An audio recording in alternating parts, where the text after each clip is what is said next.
গৃহবধূ বুলেট গাড়ি না আনায় শ্বাসরোধ করে ঝুলিয়ে দেওয়ার অভিযোগ উঠল স্বামী, শ্বশুর, শাশুড়ি সহ 6 জনের বিরুদ্ধে। সবাই পলাতক।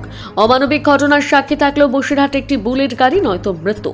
উত্তর 24 পরগনার বসিরহাট মহকুমার মাটিয়া থানার স্বরূপনগরের ঘটনা। গত 8 মাস আগে হাসনাবাদ থানার বরুণহাটে রামেশ্বরপুরে গ্রাম পঞ্চায়েতের কালুতলা গ্রামে বছর 24-এর তুহিনা পারভিনের সঙ্গে বিয়ে হয় স্বরূপনগরের বছর 27-এর সাব্বির আহমেদ মণ্ডলের সঙ্গে। মুসলিম শরিয়ত মেনে রেজিস্ট্রি বিয়ে হয়।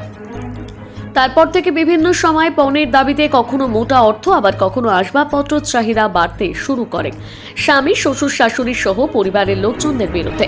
চলতি মাসে গতকাল 2রা জানুয়ারি রবিবার সকালবেলায় পারভিনের কাছে একটি বুলেট গাড়ির দাবি করে স্বামী বলেন বাপের বাড়ি থেকে নিয়ে আসতে, কিন্তু প্রতিবাদ জানায় দুস্থ পরিবার।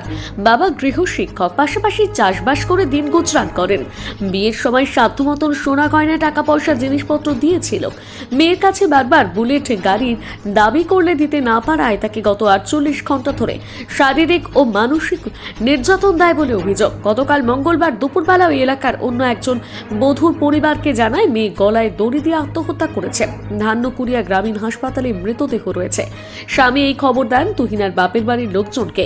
মৃত গৃহবধূর বাবা খালিলুর রহমান গাজী, মা জাহানারা বিবি পরিবারের অন্যান্য সদস্যদের নিয়ে ধান্যকুড়িয়া হাসপাতালে গেলে দেখে তার মেয়ের গলায়, শরীরে একাধিক জায়গায় আঘাতের চিহ্ন রয়েছে। তাকে শ্বাসরোধ করে মেরে ফেলে ঝুলিয়ে দিয়েছে। এমনটাই অভিযোগ করেছেন মৃত বধূর বাবা খলিলুর রহমান গাজী। মাটিয়া থানায় জামাই সাবির আহমেদ মণ্ডলের বিরুদ্ধে খুনের মামলার রুজু করেছে। সেখানে লেখা রয়েছে, আমার মেয়ের কাছে একটি বুলেট গাড়ি চেয়েছিল, ফোন করে আমাকে জানিয়েছিল দিতে না পারার জন্য তারা মেরে ঝুলিয়ে দিয়েছে। তদন্ত শুরু করেছে বাড়িয়া থানার পুলিশ। মৃতদেহ ময়না তদন্তের জন্য বসিরহাট স্বাস্থ্য কেন্দ্রের পুলিশ মর্গে পাঠানো হয়েছে। মেডিকেল পরীক্ষা করার পর জানা যাবে এটা আত্মহত্যা নাকি খুন। মৃত গৃহবধূর বাবা খলিলুর রহমান গাজী, মা জাহানারা বিবি, 2রা জানুয়ারি রবিবার আমার মেয়ে বারবার ফোন করে বলে একটি বুলেট গাড়ির কথা, এমনটাই জানিয়েছে। সঙ্গে কিছু অর্থ। আমরা হত দরিদ্র পরিবার, কোনো রকমের সংসার চালাতে পারি না, তাই তারা পরিকল্পনা করে মেয়েকে মেরে ঝুলিয়ে দিয়েছে। আমরা অবিলম্বে তাদের এই ঘটনার তদন্ত করুক পুলিশ, এমনটাই দাবি করছি। দৃষ্টান্তমূলক শাস্তির দাবি করছি। শুধু একটা বুলেট গাড়ির জন্য আমার মেয়েকে হত্যা করা হয়েছে। আমার মেয়েকে খুব কষ্ট করে লেখাপড়া শিখিয়ে বিয়ে শাদী দিয়েছি। বিয়ে শাদী দেওয়ার পরে যৌতুকের জন্য খুব চাপ দিত। আমি 3 লক্ষ টাকা আর স্বাভাবিক খাট বিছানাপত্র এবং আনুষঙ্গিক অনেক জিনিসপত্র দিয়েছি, তাতেও হয়নি। এবার শুধু ওদের চাপ দিত, আরও টাকা নিয়ে এসো, বুলেট গাড়ি নিয়ে এসো, 3 লক্ষ টাকা নিয়ে এসো। মেয়েকে না দিতে পারলে অত্যাচার করতো ওরা, শ্বশুরবাড়ির লোকজন, শাশুড়ি মারতো, বিশেষ করে জামাই তো মারতো। আর এছাড়া আমাকে বললো যে আবার কী করে জোগাড় করো। আমি বললাম আমি চাষবাস করি, চাষি মানুষ, কী করে আমি এটা জোগাড় করব, ধৈর্য ধর, তবু আমি দেখছি। হ্যাঁ, কিন্তু হঠাৎ করে সে সময় দিল না।